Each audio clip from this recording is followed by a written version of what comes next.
नमस्कार मित्रहो, मी बाबासाहेब मिसळ केरन ॲडवायझर. आज आपण कोल्हापूर जिल्हा वळिवडे या ठिकाणी आलेलो आहे.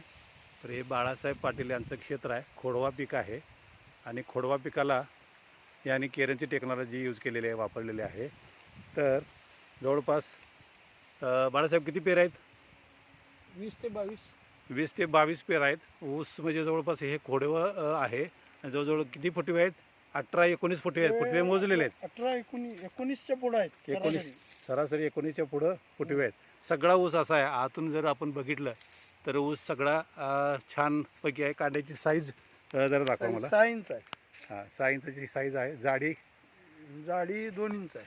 जाडी 2 इंच आहे. जाडी बी चांगली आहे ना? जाडी चांगली. पण मला सांगा की आता तुम्ही बऱ्याच दिवसापासून शेती करताय नाही का?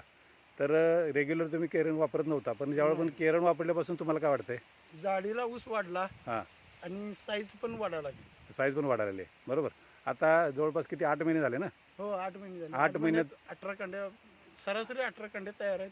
ही कडचं जरासं कमी आणि दिसते. आपण साईडला आपण घेतोय, खाली खाली ओल आहे अजून जरा. पण मातीमध्ये काय फरक पडलाय? मातीला वापसा चांगला आलाय. वापसा कंडिशन चांगली आलेली आहे. वापसा कंडिशन चांगली आहे. बरं, तुम्ही हे केरनचं मार्गदर्शन घेऊन समाधानी आहात का? हो, बरं, इतर शेतकऱ्याला तुमचा सल्ला काय असेल बरं? केरन वापरावं सगळे. बरोबर. अच्छा, ओके. तुम्ही केरनला माहिती दिल्याबद्दल तुमचा आम्ही आभार व्यक्त करतो. धन्यवाद. नमस्कार. जी माहिती विचारली त्याबद्दल मी माहिती पूर्णपणे दिलेली आहे. धन्यवाद. नमस्कार सर.